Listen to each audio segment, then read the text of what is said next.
અને એક દિવસ ત્યાં આગળ વિશ્વામિત્ર મુનિનું આગમન થાય છે. અહીંયાથી શ્રી વિશ્વામિત્ર મુનિ પધારે છે. બાલકાંડનો વિરામ જ્યારે આવશે, લગભગ 74માં સર્ગ સુધી વિશ્વામિત્રજીનું ચરિત્ર એ સાથે સાથે ચાલે છે. દરેક પાત્ર ખૂબ ભવ્ય છે રામાયણનું. વિશ્વામિત્રજી પધાર્યા, રાજા દશરથે પ્રણામ કર્યા. વિશ્વામિત્રો મહામુનિ, બસ આટલો જ એમનો પરિચય. મુનિ તો ઘણા બધા છે, પણ મહામુનિ યદિ કોઈકને કહેવામાં આવ્યા છે તો વિશ્વામિત્રજી. ચરિત્ર આવશે એટલે એમાં સાંભળીશું કે મહામુનિ શેના માટે છે. પ્રણામ કર્યા, સ્વાગત કર્યું, વિનંતી કરી, શું સેવા કરી શકું આપની, કૃપા કરી અને આપ જણાવો. સૌ કુશલ મંગલ હશે એવું ઈચ્છું છું. અને બોલતા બોલતા દશરથ રાજા એટલું બોલી ગયા, કરતા ચાહમ શેષેણ દૈવતમ હિ ભવાન મમ. આપ જે માંગશો તે આપીશ, આપ જે કહેશો તે કરીશ. અને ત્યારે વિશ્વામિત્રજીએ કહ્યું કે હું મારે ત્યાં યજ્ઞ કરું છું. સુબાહુ અને મારીચ આવે છે મારે ત્યાં, મારા યજ્ઞને ભ્રષ્ટ કરે છે. એટલે યજ્ઞનું રક્ષણ કરવાને માટે મારે તમારા 4માંથી 2 સંતાનોની જરૂરિયાત છે. રામ લક્ષ્મણને મને સોંપી દો. દશરથ રાજાએ ના પાડી કે બાળકો તો હજી સુકુમાર છે, રાક્ષસોનો વધ કરી શકે એટલું સામર્થ્ય નથી એમનામાં. આપને જોઈએ તો હું આવું. વિશ્વામિત્રજીએ કહ્યું એ તો રાવણના અસુરો છે. એટલે રાજા દશરથે કહ્યું કે રાવણની સામે યુદ્ધ કરવું એ તો મારા પણ હવે સામર્થ્યમાં નથી, કારણ કે મારી પણ વય એ વધી છે. એમને મનાવવાને માટે પ્રયત્ન કર્યો, પણ વિશ્વામિત્રના જીવનમાં ક્રોધ હતો. એટલો ગુસ્સો કર્યો કે તમે વચન આપી અને ફરી જાઓ છો. પૂર્વમર્તમ પ્રતિશ્રુત્ય પ્રતિજ્ઞામ હાતુમિચ્છસી. એક વખત જે આપવાની વાત કરી, પ્રતિજ્ઞા કરી, પછી એનાથી તમારાથી આ રીતના વિપરીત કાર્ય ન કરાય. અને આ બધું ચાલતું હતું ત્યાં તો ખૂબ જ ધીર ગંભીર એવા કુલગુરુ છે, એમનું નામ છે વશિષ્ઠ મુનિ. અને વશિષ્ઠ મુનિ ત્યાં આગળ પધાર્યા છે. વિશ્વામિત્રસ્ય ધીમતા. અને કહ્યું, રાજા દશરથને સાચી સલાહ આપી કે આપના બંને કુમારો છે એ બંને વિશ્વામિત્રજીને સોંપી દો, કારણ કે કંઈક વિચાર કરીને લેવાને માટે આવ્યા છે. હવે એ સમયે કુલગુરુના વચનની એટલી પ્રતિષ્ઠા હતી કે રાજાએ ના ન પાડી. પુરોહિત કોને કહેવાય? જે પોતાના મનોરથી હોય, યજમાન હોય, એ કુળનું આગળથી હિત વિચારે. પુરોહિત એટલે બહુ આગળનું હિત વિચારે, એનું નામ છે કુલ પુરોહિત. અને એ સમયે જે ઈચ્છા કરી હતી ત્યાં આગળ એમને આપ્યું.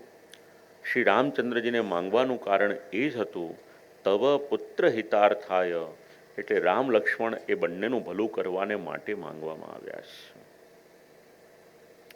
રામાયણના પ્રસંગ છે ને સ્વામીજી, શ્રી મહાપ્રભુજીએ પુરુષોત્તમ નામ સહસ્ર નામનું એક સ્તોત્ર લખ્યું છે. 1000 નામ શ્રીમદ ભાગવતના છે અને 70 જેટલા નામ રામાયણના છે, વાલ્મીકી રામાયણના. તો જે જે લીલાઓ છે એનું અનુસંધાન પુષ્ટિમાર્ગમાં શ્રી મહાપ્રભુજી સમજાવે છે. તો અહીંયા શ્રી વિશ્વામિત્રજીનું જે ચરિત્ર છે એના અનુસંધાનમાં એક નામ આપ્યું છે ભગવાનનું, વિશ્વામિત્ર પ્રિયા. આ ભગવાનનું નામ છે. તો વિશ્વામિત્રજીના મનને ત્યાં આગળ સંતુષ્ટ કર્યું છે, લઈ જવાની માટેની શરૂઆત કરી છે. હવે રાજા દશરથે પ્રેમથી પોતાના બંને સંતાનો એમનું મસ્તક સૂંઘ્યું છે. માર્ગમાં ચાલતા ચાલતા જુઓ, સમયનો સદુપયોગ કઈ રીતના કરવાનું આપણા ગ્રંથો આપણને સમજાવે છે. આપણે છે ને ઋષિ સંસ્કૃતિને જોઈએ એટલો ન્યાય નથી આપી શક્યા. આપણે એવું માનતા થયા કે ઋષિઓ તો બાવા હતા, જંગલમાં રહેતા હતા, તપ કરતા હતા, પણ ઋષિ સંસ્કૃતિનું જે પ્રદાન છે ને આપણી સંસ્કૃતિમાં અને વિશ્વને માટે, એની આપણને કોઈ કલ્પના નથી.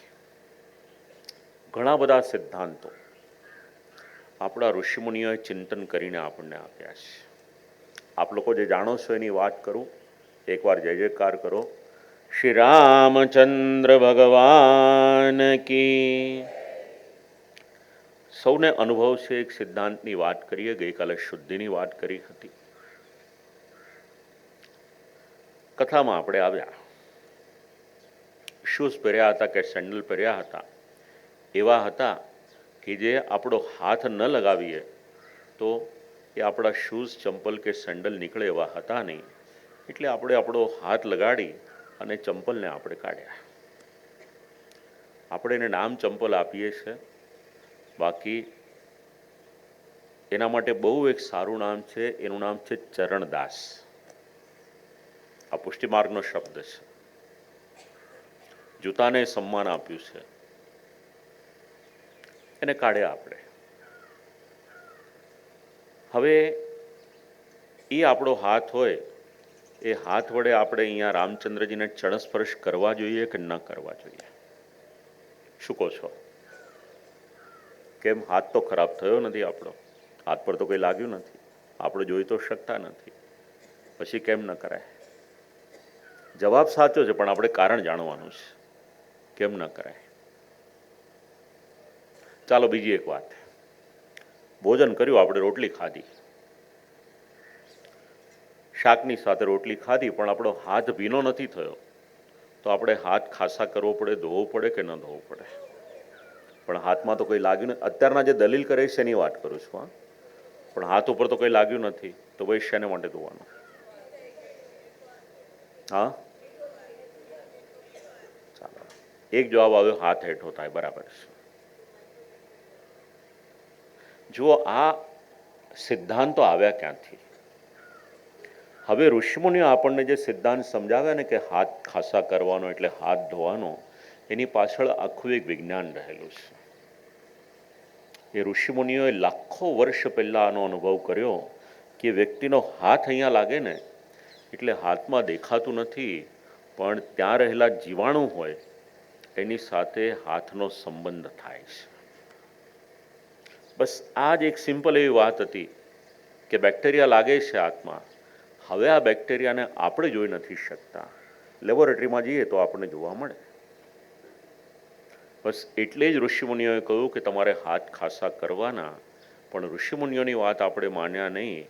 પણ કોવિડ આવ્યો ને ત્યારે ડૉક્ટરે આપણને કીધું, ન્યૂઝપેપરમાં આવ્યું, ચેનલ ઉપર આપણે જોયું કે ક્યાંય પણ હાથ લગાડે ને તો પેલું સેનિટાઈઝ કરતા રહેજો.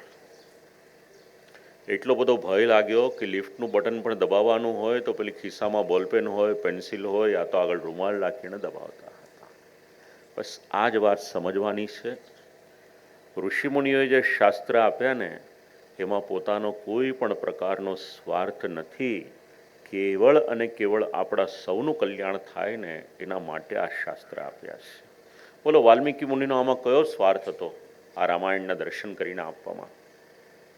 તો વનમાં રહેતા હતા, કોઈ લાલસા હતી નહીં. ધારત તો કુશલવને ઉછર્યા છે, મોટા કર્યા છે, રામચંદ્રજીની પાસેથી જઈને સંપત્તિ માંગી શકત, પણ માંગ્યું કંઈ નથી એમણે. વેદવ્યાસજી તો શમ્યાપરાસ નામના આશ્રમમાં રહેતા હતા, સરસ્વતી નદીના જલનું પાન કરતા હતા, ભૂખ લાગે તો બોરનો આહાર કરતા હતા. એમણે કયા મહેલ બનાવી દીધા? અત્રિ, વશિષ્ઠ, ચવન, કેટલા ઋષિઓ છે જેમણે આપણું જીવન સમૃદ્ધ થાય ને એટલા માટે તપ કર્યું છે. આ ઋષિ સંસ્કૃતિનું યોગદાન છે સમસ્ત વિશ્વને માટે.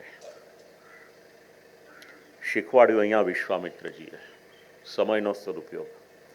ચાલતા ચાલતા ભણાવવાની શરૂઆત કરી છે. બલા અને અતિબલા નામની બે વિદ્યા આપી દીધી. રમત રમતમાં ચાલતા ચાલતા ભણાવવા લાગ્યા અને એ વિદ્યા પ્રાપ્ત થઈ. આમ કરતાં કરતાં આગળ જાય છે. જે પ્રશ્ન પૂછાતા જાય છે એ બધા પ્રશ્ન એના ઉત્તર આપે છે. આમ કરતાં રાતનો સમય થયો છે. અને રાતનો સમય થયો. એ સમયે વિચાર કર્યો કે હવે સૂવાનું સ્થાન કયું, તો સરયુ નદીનો તટ હતો અને સરયુ નદીના તટ ઉપર પાનની પથારી બનાવી છે. બીજા કોઈ સાધન નથી. જરા કલ્પના કરી જોજો, રાજકુમારોનું ઘડતર કઈ રીતે એક ઋષિ કરે છે ને એ આપણે સમજવાનું છે. દરરોજ તો સુવર્ણના પલંગ ઉપર પોડતા હોય, રેશમી બિછાના હોય, પણ ઋષિની સાથે નીકળ્યા છે એટલે જમીનની ઉપર પાનની શૈયા બનાવી છે અને એની પર રામ અને લક્ષ્મણ આ બંને પોડ્યા છે. ત્યાં આગળ આ જીવનનો સૌથી પહેલો અનુભવ છે, કારણ કે ભવિષ્યમાં તો જ્યારે વનવાસ થશે ત્યારની વાત ત્યારે, પણ અત્યારે અનુભવ થયો. જે આશ્રમ આવે છે ત્યાં આગળ રોકાય છે. મહાદેવજીનું સ્થાન આવ્યું, ત્યાં આગળ રોકાયા. પછી મલદ, કરુષ ઇત્યાદિનું સ્થાન આવ્યું. આમ કરતાં કરતાં એક પ્રસંગ બન્યો. તાટકા આવે છે અને ખૂબ જ સામર્થ્યવાન હોય છે. સુનંદ અને તાટકા, એના પુત્રનું નામ છે મારીચ. બહુ બળવાન હોય છે તાટકા. તાટકા વન છે ત્યાં આગળ જવાનો પ્રસંગ આવ્યો. સુકેતુ યક્ષ એની પુત્રી તરીકે આ તાટકા રહેલી હોય છે. ગુરુજીએ કહ્યું કે આને મારી નાખો, એટલે રામચંદ્રજીએ વિનંતી કરી કે સ્ત્રીને કઈ રીતે મરાય? સ્ત્રી હત્યા તો બહુ મોટો દોષ છે. એટલે વિશ્વામિત્રજીએ શાસ્ત્રના પ્રમાણ આપીને જણાવ્યું કે જો પ્રજાનું કલ્યાણ થતું હોય તો રાજા હોય કે રાજકુમાર હોય, એણે સ્ત્રી હત્યા કરવામાં પણ દોષ નથી. આ પ્રમાણે એમને પ્રમાણ આપ્યા છે. હવે એક તરફ ભાગવતની કથા રાખો, બીજી તરફ રામાયણની કથા રાખો. આપણા ઘરમાં બંને કથા આપણે કરાવેલી છે. તો પૂર્ણ પુરુષોત્તમ ભગવાન શ્રી કૃષ્ણ જ્યારે પધાર્યા છે અને સૌથી પહેલો એ લોકોનો ઉદ્ધાર કર્યો છે તો પૂતનાનો કર્યો છે. અને અહીંયા આગળ શ્રી રામચંદ્રજી, એમાં પણ અહીંયા આગળ રામા અવતારમાં તાટકા, એનો વધ શ્રી રામચંદ્રજી કરે છે. લક્ષ્મણજીએ શૂર્પણખાની જેમ તાટકાના પણ કાન અને નાક એ કાપ્યા હતા. આમ તાટકાનો ઉદ્ધાર કર્યો. એટલે શ્રી મહાપ્રભુજીએ એક નામ આપ્યું છે તાટકા વધ મોક્ષદાહા. એ તાડકા જે હતી એને સ્વર્ગની ગતિ, મોક્ષ કોઈકે આપ્યો છે તો એ શ્રી રામચંદ્રજી ભગવાને આપેલો છે. ત્યાંથી આગળ જ્યારે પધાર્યા છે, વિશ્વામિત્રજી પ્રસન્ન થયા. ભવિષ્યનો વિચાર કરી અને શ્રી રામચંદ્રજીને દિવ્ય અસ્ત્ર શસ્ત્ર આ બધું આપ્યું છે. ખૂબ પ્રસન્ન થયા હતા વિશ્વામિત્ર મુનિ. અને પછી એ અસ્ત્ર શસ્ત્ર મૂર્તિમંત ત્યાં આગળ આવ્યા છે, ક્યાંથી પ્રકટ થયા હતા એ સમજાવ્યું. સમજવાની એક વાત છે, રામાયણ વાંચો, ભાગવત વાંચો કે મહાભારત વાંચો, આપણને એટલું શીખવા મળે છે કે સમયનો સદુપયોગ કરજો. આ બાળકોની ઉંમર નાની છે ને, કામ લાગશે જીવનમાં. આમ તો આપણા સૌને કામનું છે. અને ક્યાંકથી શીખવું હોય ને તો પાંડવોને જ્યારે વનવાસ થાય છે ને, ત્યારે અર્જુન વનવાસમાં હાથ ઉપર હાથ રાખીને બેસતા નથી, તપ કરે છે.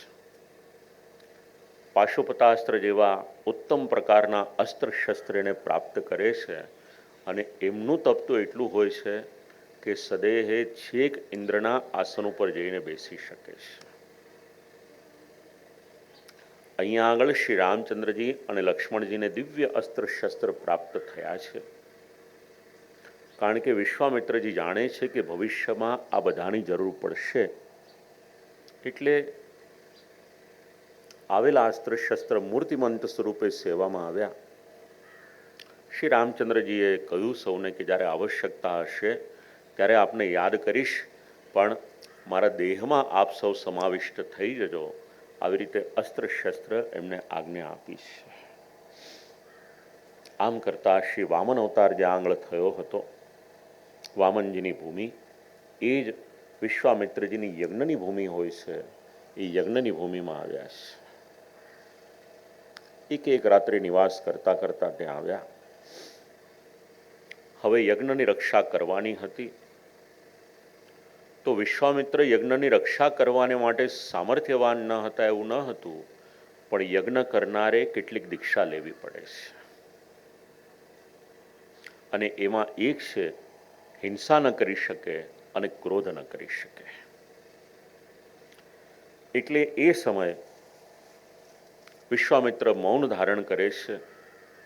6 રાત સુધી હવે આ યજ્ઞ એનું રક્ષણ કાર્ય કરવાનું હોય છે. એ શ્રી રામચંદ્રજી અને લક્ષ્મણ કરે છે. 6ઠ્ઠો દિવસ આવ્યો છે અને એ સમયે મારીચ ત્યાં આગળ આવે છે યજ્ઞમાં બાધા કરવાને માટે. શ્રી રામચંદ્રજી વિચાર કર્યો કે આ તો ભવિષ્યની લીલામાં પાછો આવવાનો છે, એટલે મારે એને મારવો નથી, પણ લાવો એને મારો પરિચય આપી દઉં. એટલે એક બાણ એવું લગાડ્યું શ્રી રામચંદ્રજીએ કે 100 યોજન દૂર સુધી જઈ અને પડ્યો છે. આપણને 100 યોજન કદાચ વધારે લાગશે, સમજણ નહીં પડે, પણ આપણી ભાષામાં કહીએ તો અત્યારે દેવલાલીમાં આપણે છીએ, બાણ એવું લગાવ્યું કે છેક મુંબઈમાં જઈને પડ્યો છે. હવે વિચાર કરો, બાણ મારી અને કોઈકનો વધ કરવો એ સરળ છે, પણ એ બાણ દ્વારા કોઈકને ઉછાળીને દૂર સુધી ફેંકવો ને એ કેવળ શ્રી રામચંદ્રજી કરી શકે છે. શ્રી રામચંદ્રજી આ પ્રમાણે રક્ષા કરી, યજ્ઞની રક્ષા કરી હતી. અને આકાશમાં દેવતાઓ હતા એ પ્રસન્ન થયા હતા. માંસભક્ષણ કરવાવાળા જે અસુરો ત્યાં આગળ આવ્યા હતા, રાક્ષસોના લક્ષણ બતાવ્યા. રાક્ષસનો સ્વભાવ હોય છે કે યજ્ઞમાં વિઘ્ન કરે. ચાલો એકવાર જય જયકાર કરો. શ્રી રામચંદ્ર ભગવાન કી. જો આ રામકથા કરીએ છે ને એ પણ એક યજ્ઞ છે. આપણે કોઈ સારું કાર્ય કરીએ ને એટલે બધા રાજી હોય ને એવું જરૂરી નથી. જેની આસુરી મનોવૃત્તિ હોય એ આપણા કાર્યમાં કંઈક ને કંઈક વિઘ્ન કરવાનો પ્રયાસ કરે. કોઈકને આપણે જોઈ શકીએ છીએ, કોઈકને આપણે જોઈ નથી શકતા. કારણ કે અસુરનો સ્વભાવ જ એ હોય કે બીજાના કાર્યમાં ખલેલ કઈ રીતે પહોંચાડવી. પણ જ્યાં રામચંદ્રજી હોય ને ત્યાં કોઈનું સામર્થ્ય નથી કે કોઈ પણ પ્રકારનું વિઘ્ન કરી શકે. બસ રામનું નામ જ એવું છે કે નામથી બધા વિઘ્ન આપણા દૂર થઈ જાય. તો અહીંયા શ્રી રામચંદ્રજીએ આવેલા વિઘ્ન એને દૂર કર્યા છે. વિશ્વામિત્રજીએ વિચાર કર્યો, પ્રસન્ન થયા, આશીર્વાદ આપ્યા કે ચાલો હવે આપણે પાછા જઈએ. એની પહેલા મિથિલા નગરીમાં થઈને પાછા જઈએ. ઋષિ છે, સારું વિચારે છે અને સારું વિચારતા હતા એટલે ત્યાંથી નીકળ્યા છે. અથતામ રજનીમ તત્ર કૃતાર્થો રામ લક્ષ્મણો ઉષતુર્મુદિતો વીરો પ્રહૃષ્ટે નાંતરાત્મના. રાત્રિના સમયે ત્યાં સૂતા છે. હૃદયમાં અત્યંત હર્ષ, આનંદ એને અનુભવ્યો છે. બીજા દિવસનું સવાર થયું છે. શ્રી રામચંદ્રજીના જીવનમાંથી ઘણું બધું શીખવા જેવું છે. એમાંનો એક સિદ્ધાંત છે, એનું નામ છે વિનમ્રતા. જીવનમાં યાદ રાખજો, જેટલા વિનમ્ર રહીશું એટલું આપણે ભગવાનના માર્ગમાં આગળ વધી શકશું. જેટલા ઉદ્દંડ રહીશું એટલું લોકો કહેશે કે આ મોટો, પણ એ ભગવાનની પાસે પહોંચવામાં અવરોધ થશે. પૂર આવે ને, નાના નાના છોડ હોય ને એ ટકી જાય છે, કારણ કે પૂર આવે ને ત્યારે નમી જાય છે. મોટા વૃક્ષો હોય છે, નમી નથી શકતા, તો પછી પાણીના પ્રવાહમાં વહી જાય છે. આ વૃક્ષોની પાસેથી ને છોડની પાસેથી બી આપણે શીખવાનું કે જીવનમાં વિનમ્રતા નામનો ગુણ હોવો એ જરૂરી છે. શ્રી રામચંદ્રજીના જીવનમાંથી શીખવા મળે છે. ઇમૌસ્મ મુનિશાર્દુલ કિંકરો સમુપાગતો. આજ્ઞાપય મુનિશ્રેષ્ઠ શાસનમ કરવાવકીમ. વિનંતી કરી, અમે આપના સેવક છીએ, કિંકર છીએ, સેવામાં ઉપસ્થિત છીએ, જણાવો શું સેવા કરી શકીએ. ઉપદેશ બે રીતે અપાય, એક વાણી દ્વારા, બીજો વર્તન દ્વારા. શ્રી રામચંદ્રજીનું ચરિત્ર છે ને, આપણને સૌને વર્તન દ્વારા ઉપદેશ આપવાને માટે ડગલે ને પગલે આપણને સિદ્ધાંતો શીખવાડે છે. જીવનનું ઉત્થાન કઈ રીતે કરવું એ આપણને ક્યાંકથી શીખવા મળે છે. તો શ્રી રામચંદ્રજીના ચરિત્રમાંથી આપણને શીખવા મળે છે. આચરણ દ્વારા ઉપદેશ આપ્યો. મુનિના ચરણોમાં પ્રણામ કરીને કહ્યું કે અમે તો કિંકર છીએ, આપની સેવામાં ઉપસ્થિત છીએ, જણાવો. કહ્યું કે ચાલો આપણે અહીંયાથી જઈએ. રાજા જનકને ત્યાં ધર્મમય યજ્ઞના પ્રારંભ થવાનો છે અને ત્યાં આગળ એક દિવ્ય ધનુષ્ય છે. આપણે ત્યાં આગળ જઈએ. અદ્ભુત ધનુષ્ય, એના પણ દર્શન થશે, યજ્ઞના પણ દર્શન થશે. દેવતાઓ દ્વારા પૂજનીય એવું ધનુષ્ય છે, માટે ચલો. અને ત્યારે વિશ્વામિત્રજી નીકળ્યા છે. વન દેવતાઓએ પોતાના હૃદયની પ્રસન્નતા અભિવ્યક્ત કરી છે અને ઘણા બધા ઋષિમુનિઓ હતા, એ વિશ્વામિત્રજીની સાથે સાથે ત્યાં આગળ પધારી ગયા છે. પશુ પક્ષીઓ સાથે ચાલ્યા છે. વિચાર કરજો જરા. મનુષ્ય જોડાય છે શેનાથી? તો જીવનમાં એક શબ્દથી જોડાય છે, એનું નામ છે લાગણી. આપણા સૌના જીવનમાં જરૂરી એક શબ્દ હોય ને, એનું નામ છે લાગણી. અત્યારના સમયમાં ખૂબ આવશ્યકતા છે. વારંવાર આપણે સોશિયલ મીડિયા પર જોઈએ છે, કોઈ પડ્યું હોય છે ને, એનું ફિલ્મ ઉતારનાર 100 જણ હોય છે, પણ એને હાથ આપીને ઊંચો કરનાર કે ઊભો કરનાર કોઈ નથી. કોઈની પર અત્યાચાર થતો હોય, પોતાના મોબાઈલમાં એ રેકોર્ડ કરનાર 100 જણા છે, પણ એને મદદ કરનાર કોઈ નથી. આ લાગણી નામનું જે તત્વ છે ને, એ સુષુપ્ત થઈ ગયું હોય તો રામાયણ એને જાગૃત કરશે. પરિવારમાં પણ લાગણી જરૂરી છે. દરેક સંબંધમાં લાગણી જરૂરી છે. અને આ લાગણી નામનું એક સૂત્ર એવું છે ને, કે એનાથી આખો પરિવાર બંધાય છે, એનાથી સમાજ બંધાય છે. અને લાગણી આપણને શીખવાડે છે રામાયણની કથા. વિચાર કરો, વિશ્વામિત્રજી પધારી રહ્યા છે, વન દેવતાઓ ઋષિમુનિઓ સાથે આવે છે, પશુ પક્ષી સાથે આવે છે. વિશ્વામિત્રજીએ સૌને પાછા મોકલ્યા છે અને શ્રી રામચંદ્રજીની સાથે એકમાંથી બીજા સ્થાને અવલોકન કરતા કરતા પધારી રહ્યા છે. બ્રહ્માજીને ત્યાં કુશ થયા, એમને ત્યાં કુશનાભ થયા. એક એક ચરિત્ર માર્ગમાં જે આવે છે, કુશનાભ અને ધ્રુતાચી અપ્સરા, એમને ત્યાં જે કન્યાઓ થઈ હતી, એમનો સંબંધ વાયુ દેવતાની સાથે થયો હતો. અને ધૈર્ય અને ક્ષમા એની પ્રશંસા ત્યાં કરવામાં આવી. કુશનાભની કન્યાઓના વિવાહ ત્યાં આગળ સંપન્ન થાય છે.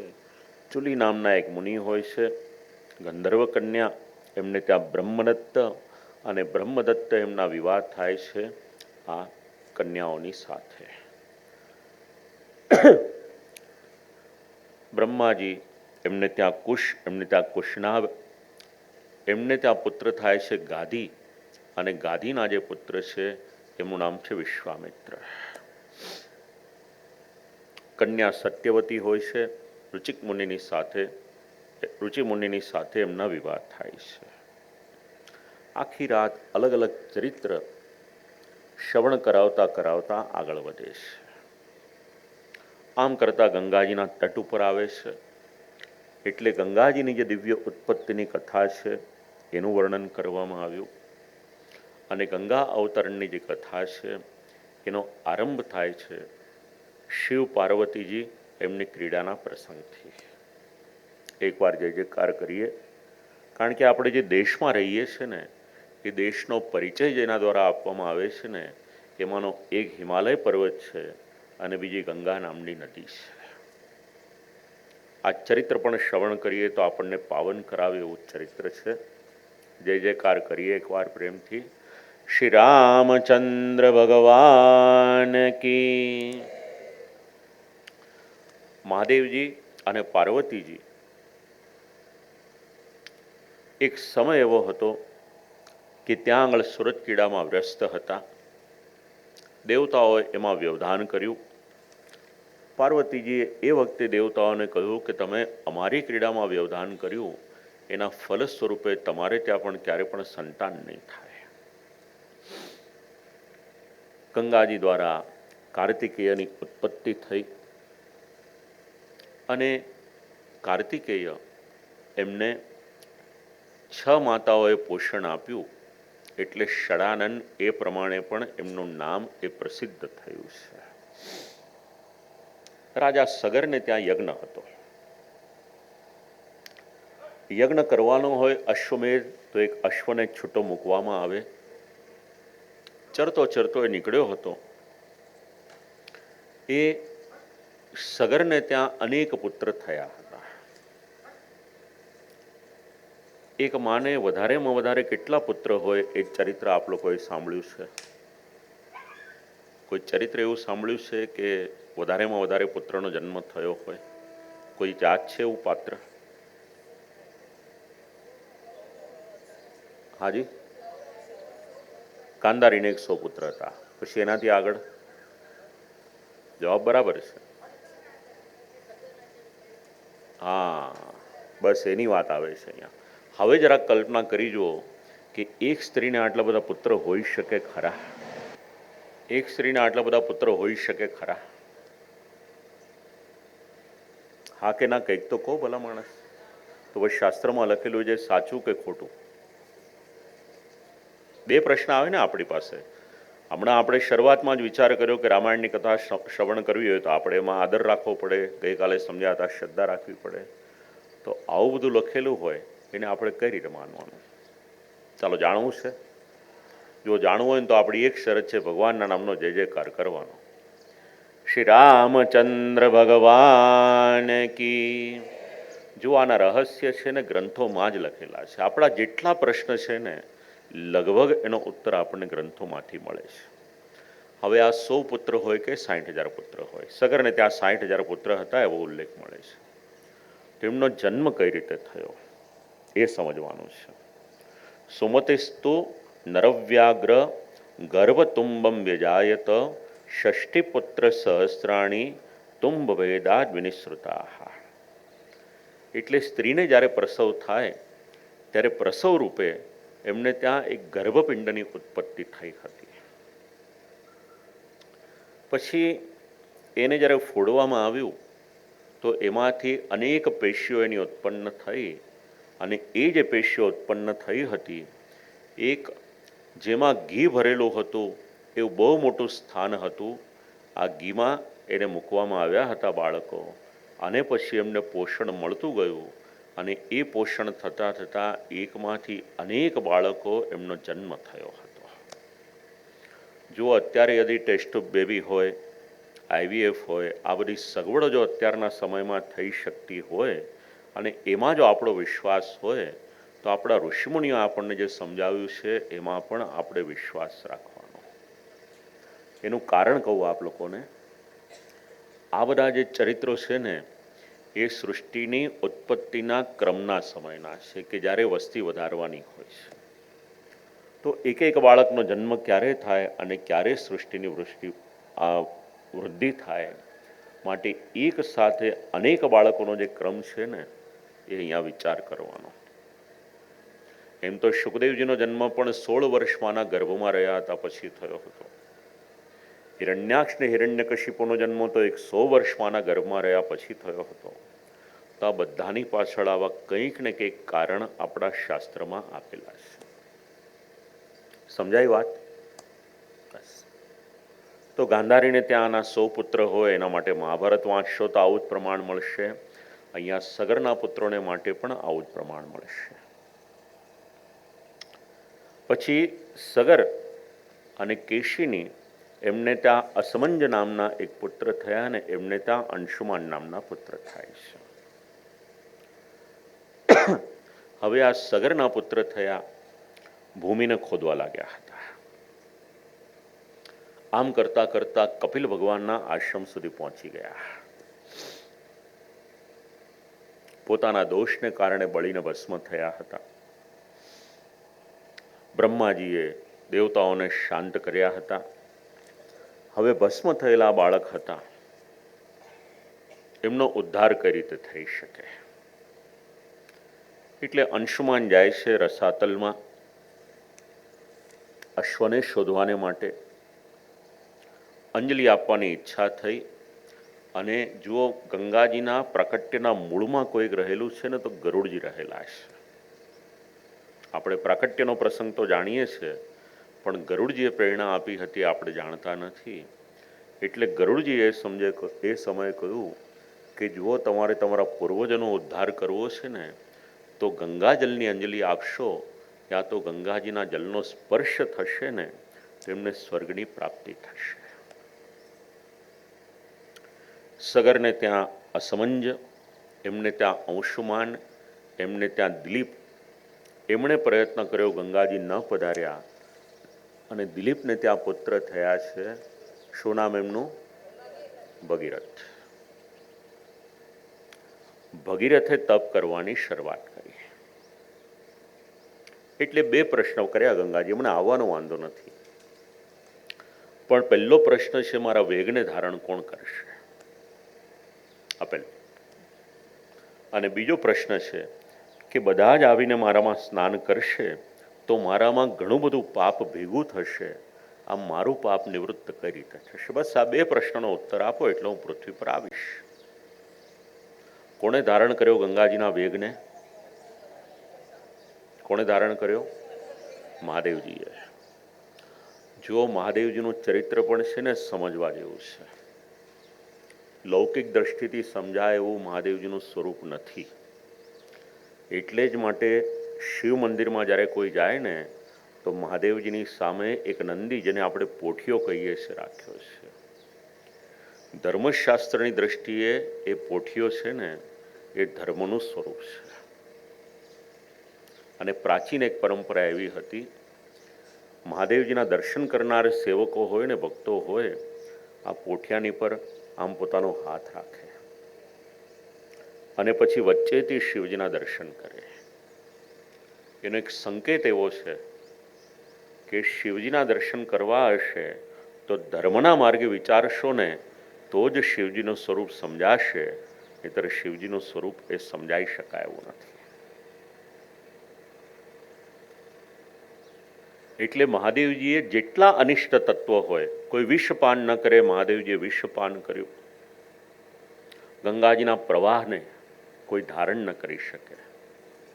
સરળ નથી. હા, આ કંઈ પાણીની ધાર નથી કે પડીને આપણે ધારણ કરી લીધી. પાણીનો પ્રવાહ કોઈ તોફાન કરતું હોય ને, એટલે સરકાર પેલા ફુવારા દ્વારા પાણીનો પ્રવાહ મારે, એ સહન ન થાય. તો આ તો દિવ્ય લોકમાંથી આવેલું જલ છે. મહાદેવજીએ કહ્યું, જટામાં ધારણ કરીશ.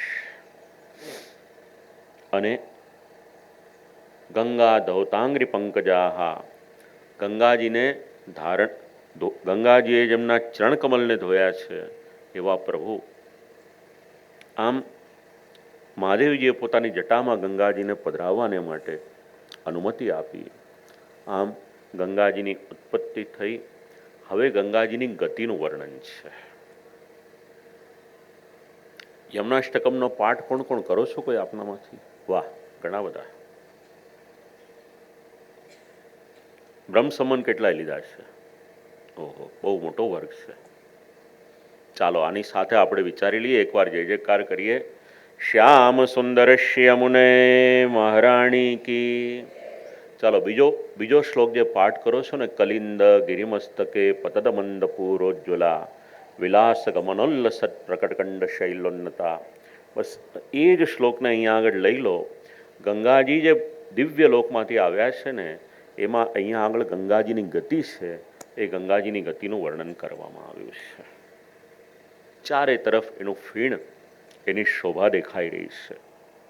ક્યાંક ખૂબ તેજ એની ધાર છે, જવાની ગતિ છે, ક્યાંક થોડા પહોળા થઈને વહે છે, ક્યાંક સાંકડી જગ્યા છે તો એ પ્રમાણે વહે છે. ખૂબ જ શોભા. અને આમ કરતાં કરતાં જ્યાંથી પસાર થતા હતા કેટલાક ઋષિમુનિઓ દર્શન કર્યા, વિચાર કર્યો કે ગંગાજી પધાર્યા છે, લાવો ગંગાજીનું જલ લઈ એનું પાન કરીએ, એનું આચમન કરીએ.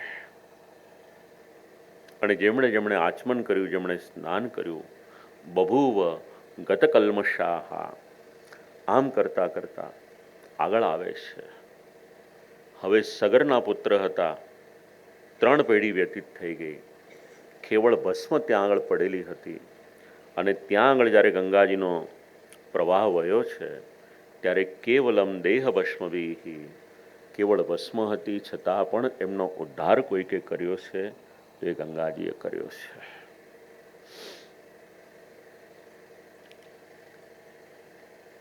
પૂર્વજોનું કલ્યાણ કરવું, સંતાનોનું કલ્યાણ છે. 3 પેઢીએ વિચાર કરી અને પોતાના પૂર્વજનું કલ્યાણ ત્યાં આગળ કર્યું છે. સાક્ષાત બ્રહ્માજીએ ભગીરથના પ્રયત્ન અને તપ એની પ્રશંસા કરી અને આજ્ઞા આપી કે આ ગંગાજીનું જલ છે એના દ્વારા પિતૃઓનું તર્પણ કરો. પિતૃઓનું તર્પણ ત્યાં આગળ કરવાને માટેની આજ્ઞા આપી. સ્વર્ગલોકમાં એમની ગતિ થઈ છે. ગંગાજીના જલના દ્વારા બસ પવિત્ર થયા છે, દિવ્ય સ્થાનમાં ગયા છે. આ પ્રમાણે ગંગાજીની દિવ્ય ગાથા એને સમજાવવામાં આવી છે. જો ભગવાને આપણને ઘણું બધું આપ્યું છે.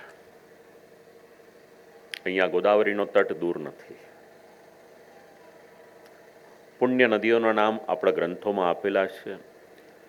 ભગવાને તો આપણને ઘણું બધું આપ્યું. સરયુના તટ ઉપર અયોધ્યા નગરી વસેલી છે. ગઈકાલે આપણે પ્રસંગ સાંભળ્યો હતો, આગળ પણ આવશે. તો આપણા દેશની જે નદીઓ છે ને, એ નદીઓ પણ પુણ્યશાળી છે. અને એ નદીઓનું દિવ્ય જે જલ છે ને, એ પણ આપણને સૌને પવિત્ર કરનાર છે.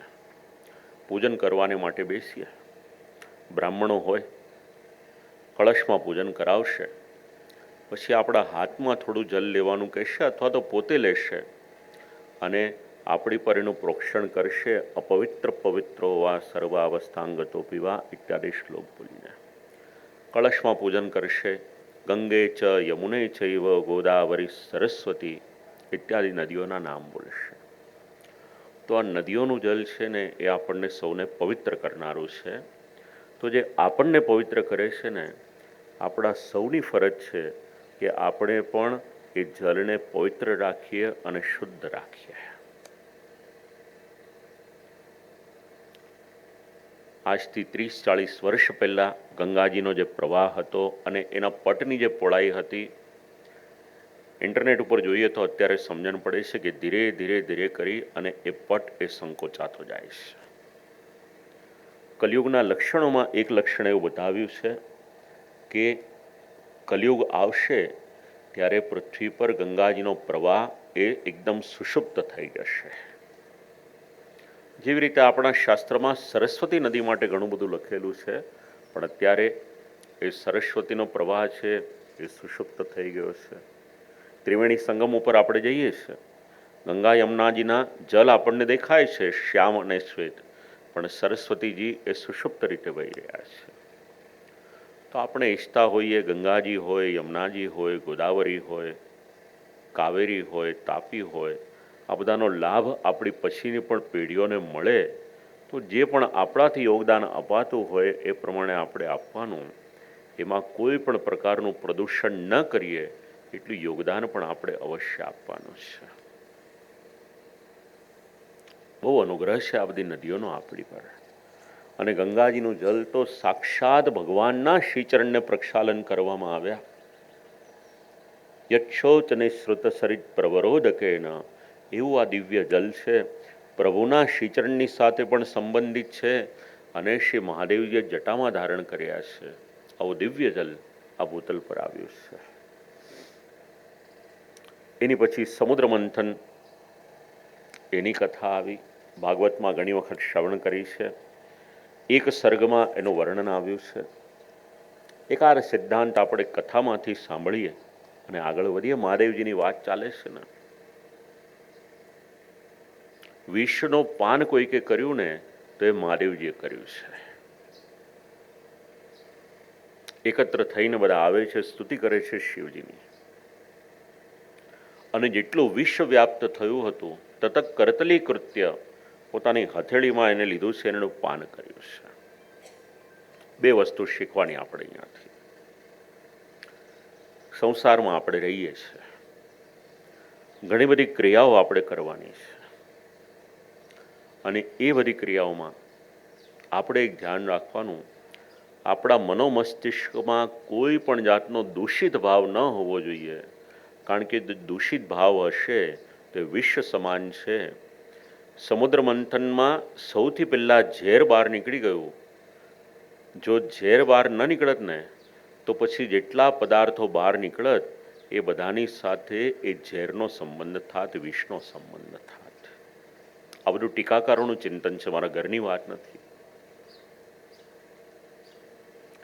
અને એમાં સમજાવ્યું છે, જો વિષ પહેલાં બહાર ન નીકળ્યું હોત તો પછી ઉચ્ચેશ્વા અશ્વ, ઐરાવત, અપ્સરા, કૌસ્તુભમણિ આ બધામાં વિશ્વ વ્યાપ્ત થાત.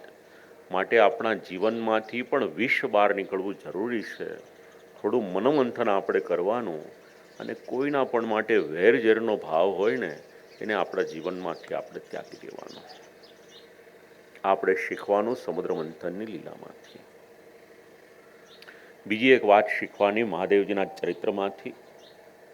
મહાદેવજી સમુદ્ર મંથનમાં પધાર્યા નથી, છતાં પણ દેવતાઓ એમની પાસે આવે છે. આપણી પાસે ક્યારેક કોઈક મદદ માંગવાને માટે આવે,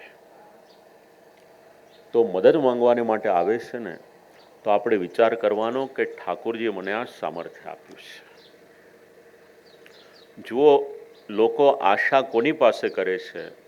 જેનામાં સામર્થ્ય હોય ને એની પાસે આશા કરે છે. દેવતાઓ આવ્યા હતા મહાદેવજીની પાસે, આશા લઈને આવ્યા હતા. જો ભગવાને આપણને કંઈક સામર્થ્ય આપ્યું હોય અને આપણે કોઈની સહાય કરી શકીએ કોઈ પણ રીતની, તો એમાં ક્યારેય પણ પાછીપાની ન કરશો. આ સમુદ્ર મંથન, આવા તો ઘણા બધા સિદ્ધાંતો છે સમુદ્ર મંથનમાં. આ કેવળ વાર્તાઓ નથી, તત્વથી ભરપૂર આપણા બધા ગ્રંથો છે. એ ભાવથી આપણે શ્રવણ કરવાનું છે. પછી દીતિના દ્વારા 49 મરુતોની ઉત્પત્તિ થઈ, એનું વર્ણન આવ્યું. વિશાલા નગરી એનું નિર્માણ થયું છે. આમ એક એક સ્થાનમાંથી આગળ પધારતા જાય છે. આમ કરતાં કરતાં વિશાલામાં એક રાત રોકાયા છે. ત્યાં એક આશ્રમ હતો.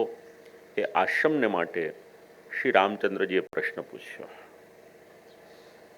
રાજા સુમતિ વિશ્વામિત્રજીને જે જણાવી રહ્યા છે, રાજા સુમતિએ જોયું કે વિશ્વામિત્રજીની સાથે બે કોઈ બાળકો છે,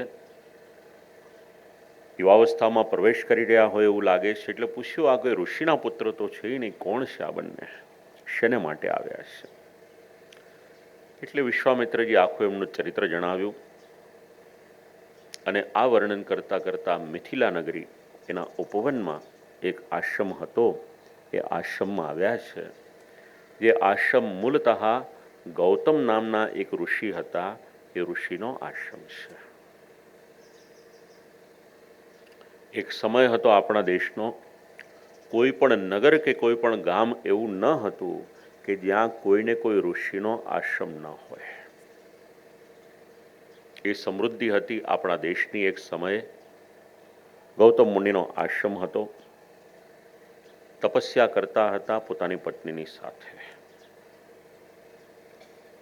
ભાગવત શીખવાડે છે, તપ કરવું હોય તો ગૃહસ્થાશ્રમમાં પ્રવેશ કર્યો હોય તો પતિ પત્ની બંને મળી અને સાથે તપ કરે.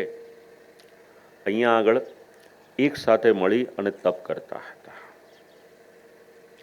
ઇન્દ્રએ વિચાર કર્યો કે જો આ પ્રમાણે તપ કરશે તો મારું ઇન્દ્રાસન લઈ લેશે, માટે લાવો એમના તપમાં હું કોઈક ને કોઈક પ્રકારે ત્યાં આગળ બાધા મૂકું. ઇન્દ્રના જીવનમાં છે ને બહુ અસુરક્ષિતતા છે. ઘણા બધા પ્રસંગો એવા મળે છે કે ઇન્દ્ર વારંવાર એવું વિચારે છે કે મારું સ્થાન જતું રહેશે, એટલે કોઈક ને કોઈક પ્રકારનું વિઘ્ન ત્યાં આગળ ઇન્દ્ર કરે છે. એટલે વિચાર કર્યો કે લાવો ગૌતમ મુનિનો વેશ લઈ અને અહલ્યાને ભ્રષ્ટ કરી નાખવું, આવો એક વિચાર કરી અને ઇન્દ્ર ત્યાં આગળ જાય છે. ઇન્દ્રનો વેશ લઈને ત્યાં આગળ જાય છે, સંબંધ બાંધે છે. યોગાનુયોગ ત્યાં આગળ ગૌતમ મુનિ પધારે છે અને બહુ વેગપૂર્વક જઈ રહેલા આ ઇન્દ્રને જુએ છે. એટલે ઇન્દ્રને પણ શાપ આપ્યો અને પોતાની પત્ની અહલ્યાને શાપ આપ્યો કે આ પ્રમાણે તે કાર્ય કર્યું છે એના કારણે સમસ્ત પ્રાણીઓથી અદૃશ્ય થઈ જઈશ અને આશ્રમમાં જ આ રીતના રહીશ, આવી રીતના એમને શાપ આપ્યો છે. હવે ઉદ્ધાર કરવાને માટે પધાર્યા છે શ્રી રામચંદ્રજી. શ્રી રામચંદ્રજી પુષ્ટિ પુરુષોત્તમ છે કે મર્યાદા પુરુષોત્તમ છે? મર્યાદા પુરુષોત્તમ, બરાબર ને? છતાં પણ શ્રી રામચંદ્રજીએ 4 લીલા એવી કરી છે જેમાં પોતાનું પુષ્ટિ પુરુષોત્તમત્વ, પૂર્ણ પુરુષોત્તમત્વ એણે પ્રકટ કર્યું છે. પુષ્ટિનું જે કાર્ય કર્યું છે 4 લીલા, અને એ 4 લીલા એમાંની પહેલી લીલા અહીંયા આગળ સમજાવવામાં આવી છે, એ છે અહલ્યાનો ઉદ્ધાર કર્યો છે. આ પુષ્ટિનું કાર્ય છે. બીજું છે શબરીના આશ્રમમાં જ્યારે પધાર્યા છે, કંદમૂલ ઇત્યાદિ શબરીએ ધર્યા છે. એઠા બોરનો પ્રસંગ જ્યારે પ્રસંગ આવશે ત્યારે આપણે વિચારીશું કે વાલ્મીકી રામાયણમાં છે કે નહીં, પણ આ જે પ્રભુની લીલા છે એ પણ પુષ્ટિની લીલા છે. ત્રીજી લીલા છે સેતુબંધ, પુલ બાંધ્યો છે આખો, એ પણ મર્યાદા પુરુષોત્તમની લીલા નથી, એ પુષ્ટિનું કાર્ય છે. અને ચોથું છે સમસ્ત અયોધ્યાવાસીઓને પોતાના ધામમાં લઈ જાય છે. સાકેતમાં કહો કે વૈકુંઠમાં કહો, આ દિવ્ય ધામમાં જે પ્રવેશ કરાવ્યો છે આ પણ મર્યાદા પુરુષોત્તમનું કાર્ય નથી, આ પૂર્ણ પુરુષોત્તમની પુષ્ટિની લીલા એને માનવામાં આવી છે. શ્રી મહાપ્રભુજી આ લીલાના અનુસંધાનમાં નામ આપ્યું છે અહલ્યા દુઃખહારી. અહલ્યાના દુઃખ એને દૂર કરનાર કોઈક છે તો શ્રી રામચંદ્રજી છે.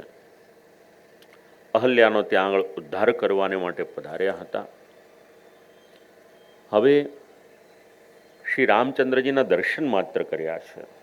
સાહી ગૌતમ વાક્યેન દુર્નિરીક્ષા બભૂવ ત્રયાણામપી લોકાનામ યાવદ રામસ્ય દર્શનમ શાપસ્યાંતમુપાગમ્ય તેષામ દર્શનમાગતા. હવે જેવા શ્રી રામચંદ્રજીના દર્શન થયા છે એટલે તરત જ અહલ્યાજી એમનો જે શાપ હતો એ શાપ એ નિવૃત્ત થયો છે. શ્રી રામચંદ્રજીના ચરણની રસથી અથવા તો શ્રી ચરણના સ્પર્શથી ઉદ્ધાર થયો એ પણ કથા મળે છે, પણ અહીંયા તો કેવળ દર્શન માત્રથી પવિત્ર કર્યા છે. ઉદ્ધાર થયો છે અહલ્યાજીનો. પ્રસન્નતાથી ત્યાં આગળ પધાર્યા છે અને આતિથ્ય ગ્રહણ કર્યું છે. હવે આ ચરિત્રમાંથી આપણે જે શીખવાનું છે એનું અનુસંધાન થોડું લઈ લઈએ. આના અનુસંધાનમાં અહીંયા શ્રી રામચંદ્રજીના દર્શન માત્રથી રામસ્ય દર્શનમ એના દ્વારા ઉદ્ધાર થયો. તો ભગવાનના દર્શન તો આપણે નાનપણથી કરીએ છીએ. સૌને સંસ્કાર આપણા મા બાપે આપ્યા, ગળથુથીમાં આપણને પ્રાપ્ત થયું, આપણા સમાજની સાથે જોડાયેલું છે કે ભગવાનના દર્શન કરવાના. ચાલો દર્શન કરીએ તો લાભ શું થાય આપણને? ક્રિયા તો આપણે કરીએ છીએ, એનો ભાવ બી સાથે સાથે સમજી લઈએ કે પ્રભુના દર્શન કરીએ તો તો લાભ શું થાય આપણને?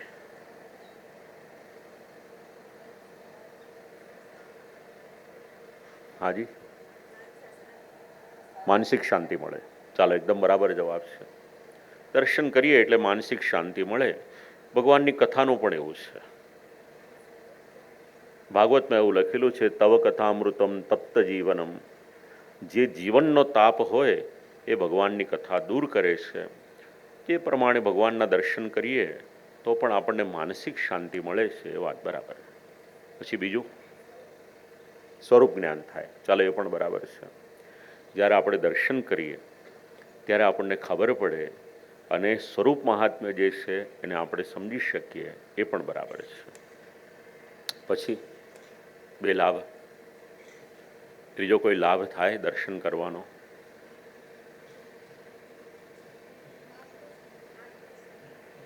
આત્મશુદ્ધિ થાય. ચાલો, આપણી શુદ્ધિ કરે છે ઠાકોરજીનું સ્વરૂપ, ઠાકોરજીના દર્શન. એ પણ વિચારી લઈએ. હવે જે 3 ભાવ આપના મનમાં છે એમાં આપણે એક ચોથો ભાવ ઉમેરી દેવાનો. જ્યારે આપણે જે આપણા ઈષ્ટદેવ હોય, કારણ કે દરેક વ્યક્તિની શ્રદ્ધા અલગ અલગ સ્થાનમાં જોડાયેલી છે અને આપણું શાસ્ત્ર એના માટે ના નથી પાડતું. જેમને જે દેવમાં આસક્તિ હોય એમની ઉપાસના કરી શકે, આરાધના કરી શકે, પૂજા કરી શકે, જપ કરી શકે. થોડો અભ્યાસ કરે, એ સ્વરૂપનું મહાત્મ્ય જાણે તો વધારે સારું છે. કારણ કે આપણે ત્યાં સાકાર બ્રહ્મ અને નિરાકાર બ્રહ્મ એ બંનેને માનવામાં આવ્યા છે. યોગી પુરુષો હોય પોતાના મનથી ને મનથી જ પ્રભુનું ચિંતન કરી શકે અને નિરાકાર બ્રહ્મમાં પોતાનું મન લગાવી શકે. એ પણ આપણે ત્યાં પ્રકાર છે. અને સાકાર બ્રહ્મ હોય તો અલગ અલગ સ્વરૂપો આપણને પ્રાપ્ત થાય છે. તો આપણે જ્યારે દર્શન કરીએ છીએ ત્યારે આપણને એક લાભ એ થાય છે કે દર્શન જ્યારે કરીએ જે સ્વરૂપના, એ સ્વરૂપ આંખ દ્વારા આપણા હૃદયમાં પ્રતિષ્ઠિત થાય છે, આપણા હૃદયમાં પધારે છે. ભગવાનને હૃદયમાં પધરાવવાને માટેનો એક માર્ગ છે એ આપણી આંખ છે. ગઈકાલે ઇન્દ્રિયોની વાત કરી હતી આપણે. તો આપણી આંખ પણ છે ને એક ઇન્દ્રિય છે જેને જ્ઞાનેન્દ્રિય કહેવાય છે. આપણે આપણી ઇન્દ્રિયોને શુદ્ધ રાખવી જરૂરી છે. જો આપણે આંખને શુદ્ધ રાખીશું તો આપણે ભગવાનના દર્શન કરીને આપણા હૃદયમાં પ્રભુને પધરાવી શકીશું. પણ જો આંખને આપણે શુદ્ધને બદલે અશુદ્ધ રાખીશું તો ભગવાન આપણા હૃદયમાં પધારશે કે કેમ, આ એક બહુ મોટો પ્રશ્ન આવશે. માટે પ્રભુને આપણા હૃદયમાં પધરાવવાનું એક માધ્યમ છે એ આપણું આંખ છે અને દર્શન છે. અને એનું પ્રમાણ જોઈતું હોય તો વેણુગીતનો પહેલો શ્લોક વાંચજો.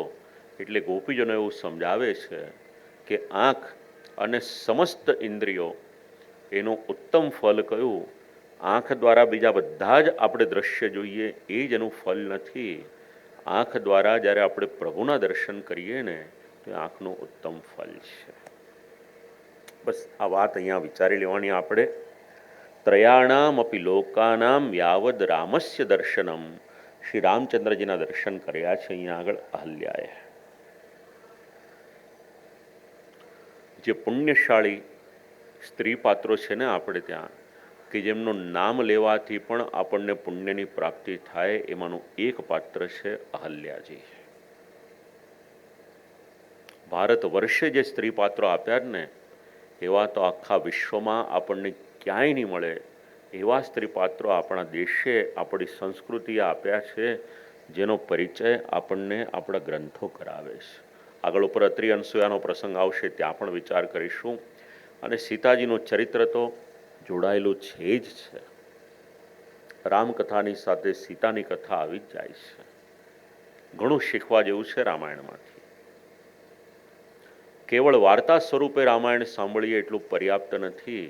એને આપણે આપણા જીવનની સાથે જોડીએ ને તો આપણું કલ્યાણ થશે.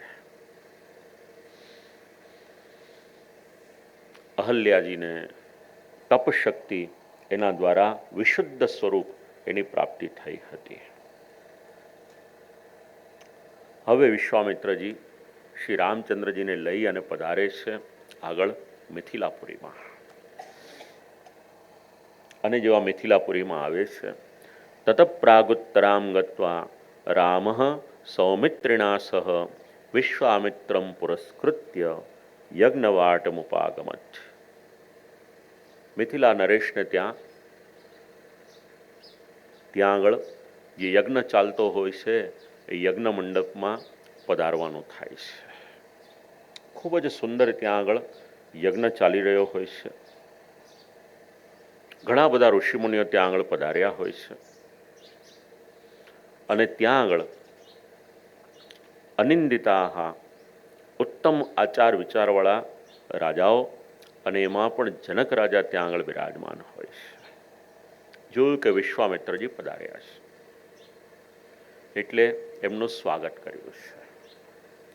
રામાયણમાં ઘણા બધા પ્રસંગો આપણને સમજાવે છે. કોઈ મહાત્માજી આપણે ત્યાં આવે, ગઈકાલે આપણે સમજ્યા હતા, એમનું આપણે સ્વાગત કરવું જોઈએ. 3 શબ્દ કાલે સમજાવ્યા હતા, આવો બેસો પીઓ પાણી, બસ એનું અનુસંધાન લઈ લેજો. ઘણા બધા પ્રસંગો છે કે જ્યાં આગળ સામેવાળી વ્યક્તિ એમાં પણ વિશેષ હોય, એમનું સન્માન કઈ રીતે જાળવવાનું એ સમજાવ્યું છે. મુનિ, ઉપાધ્યાયજી, પુરોહિત આ બધા આવ્યા હતા. ઉત્તમ આસન પ્રદાન કર્યું છે. વિનંતી કરી, અદ્ય યજ્ઞ સમૃદ્ધિર્મે સફલા દૈવતે કૃતા. આજે દેવતાઓએ મારું આજે યજ્ઞ કરવાનું છે એને સફળ કરી દીધો, કારણ આપ મારે ત્યાં પધાર્યા, આપના દર્શનનું સૌભાગ્ય મને પ્રાપ્ત થયું. ધન્યોસ્મિન ગૃહીતોસ્મિ. આપ પધાર્યા, આજે હું ધન્ય થયો. આપે મારી પર અનુગ્રહ કર્યો. હજી મારા યજ્ઞના 12 દિવસ બાકી છે. કૃપા કરી આપે. અને સાથે રામ અને લક્ષ્મણ બંને હતા એટલે એમનું સ્વરૂપ કેટલું દિવ્ય છે એનું વર્ણન કરવામાં આવ્યું. પૂછ્યું કે આ દેવતાઓના સમાન આ બંને દેખાઈ રહ્યા છે, આયુધ ધારણ કર્યા છે, રાજકુમાર છે, કોણ છે એમનો પરિચય કરાવો. ધનુષ્ય છે, તલવાર છે, ભાથા સાથે છે, કોના પુત્ર છે, શેને માટે અહીંયા આવ્યા છે, કયા ઉદ્દેશથી પધાર્યા છે. આ બંને વીર પુરુષ લાગે છે, કૃપા કરી અને એમનો પરિચય આપો. એટલે પરિચય આપ્યો. પુત્રો દથરસસ્યતો. રાજા દશરથના આ બંને પુત્ર છે, આ બંને રાજકુમાર છે. હું જ એમને લાવ્યો છું અહીંયા. આપણે ત્યાં જે દિવ્ય ધનુષ્ય બિરાજમાન છે, બસ એ ધનુષ્યના દર્શન કરાવવાને માટે અહીંયા આગળ લાવ્યો છું. શતાનંદજી પૂછી રહ્યા છે. વિશ્વામિત્રજી એમને શ્રી રામચંદ્રજી દ્વારા અહલ્યાનો જે ઉદ્ધાર કર્યો હતો એ જણાવ્યું છે. અને શતાનંદજી રાજા જનકને ત્યાંના પુરોહિત છે, એમનું નામ છે શતાનંદજી. આપણે ત્યાં પરંપરાથી એવો એક ક્રમ હતો કે દરેક જ્ઞાતિના એક કુલ પુરોહિત, જેને આપણે ગોર કહીએ છીએ, કે એમના કુટુંબનું, એમની જ્ઞાતિનું કાર્ય એ જ કરાવે. તો જનક રાજાને ત્યાં કુલ પુરોહિત જે છે શતાનંદજી છે. અને રાજા દશરથને ત્યાં જે છે એ વશિષ્ઠ મુનિ, એમનું મહત્વ છે. વાતચીત થવાની શરૂઆત થઈ. ગૌતમ મુનિના જ્યેષ્ઠ શ્રેષ્ઠ પુત્ર છે શતાનંદજી. કહ્યું કે મારી માતા અહલ્યા ઘણા વર્ષોથી તપસ્યા કરતી હતી, એમના દર્શન અમને કરાવ્યા કે ન કરાવ્યા. કારણ કે ઇન્દ્રએ તો ત્યારે છળકપટ કર્યું હતું. અને ત્યારે વિશ્વામિત્રજીએ કહ્યું કે આપની માનો ઉદ્ધાર અત્યારે અહીંયા આગળ આમના દ્વારા થયો છે. પછી રાજા જનકને વિશ્વામિત્ર મુનિ એનો પરિચય આપવાની શરૂઆત કરે છે. આ શતાનંદ નામના પુરોહિત. ખૂબ જ દિવ્ય ચરિત્ર છે. લગભગ 15 સર્ગમાં વિશ્વામિત્રજીની કથા છે. અને પછી એના અનુસંધાનમાં આગળ સીતાજીના વિવાહ થાય છે, શ્રી રામચંદ્રજીના વિવાહ થાય છે, એ ચરિત્ર છે. આપણે શ્રવણ કરીએ 2-4 મિનિટને માટે જરા પ્રભુનું નામ લઈ લઈએ. સ્વસ્થ થઈ જઈએ. પછી વિશ્વામિત્રજીનો પણ પરિચય આપણે મેળવીએ અને શ્રી રામચંદ્રજીના વિવાહના જે પ્રસંગ છે એનો પણ આપણે આનંદ લઈએ. પ્રેમથી પ્રભુનું નામ લેજો. થોડો પરિશ્રમ હાથને આપશો. ઋતુ સારી છે, થોડો ગરમાટો પણ રહેશે. અને રિસર્ચ પણ એવું કહે છે કે હાથમાં થોડુંક આપણે આ પરિશ્રમ આપીએ ને તો રક્ત, લોહી એના સર્ક્યુલેશનને માટે પણ ઉપયોગી છે. એટલે થોડો થોડો પરિશ્રમ હાથને આપજો. પ્રેમથી આપણે પ્રભુનું નામ બોલીએ. શ્રી રામ જય જય જય રામ. શ્રી રામ જય જય રામ. શ્રી રામ જય જય રામ. શ્રી રામ જય જય રામ.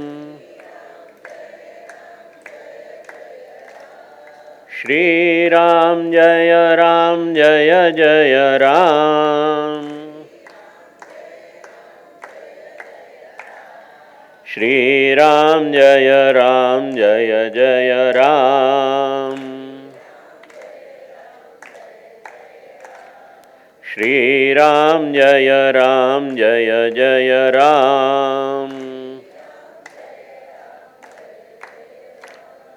શ્રી રામ જય જય રામ.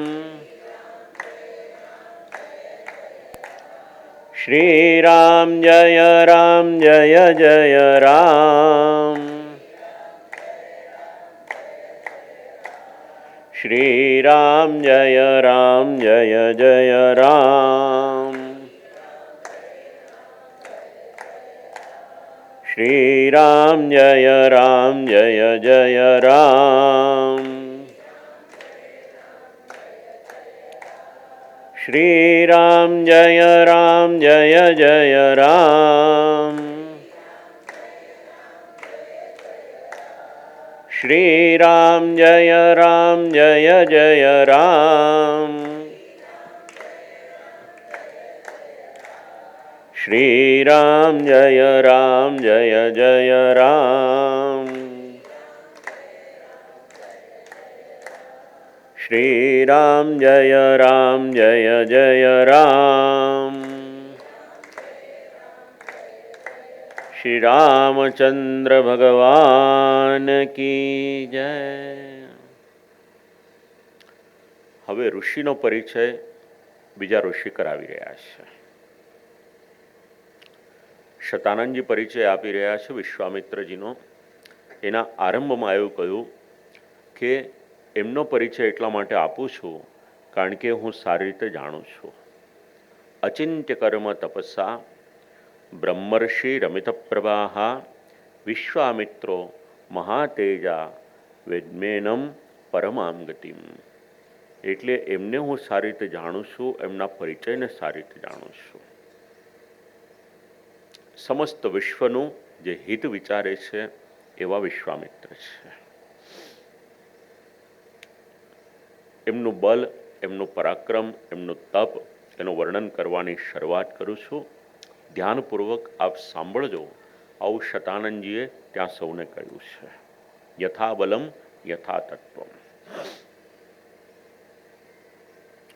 રાજાસી દેશ ધર્માત્મા. વિશ્વામિત્રજી પૂર્વમાં તો એક રાજા હોય છે અને રાજા પણ ધર્મમાં રુચિવાળા હોય છે. દીર્ઘકાલ અમરિંદમા. દીર્ઘકાળ પર્યંત એમણે રાજ્ય કર્યું હોય છે. ધર્મજ્ઞ. ધર્મના તત્વને સારી રીતે જાણકાર હોય છે. રામાયણમાં ઘણા બધા રાજાઓ છે જેને ધર્મના તત્વની જાણકારી છે. અને આપણા જીવનમાં પણ આ શબ્દ જરૂરી છે. ધર્મ જેને ધારણ કરી શકાય એનું નામ ધર્મ. આ એક બહુ સરળ વ્યાખ્યા છે. ધારણ કરવો એટલે જેનું આચરણ કરી શકાય એનું નામ ધર્મ છે.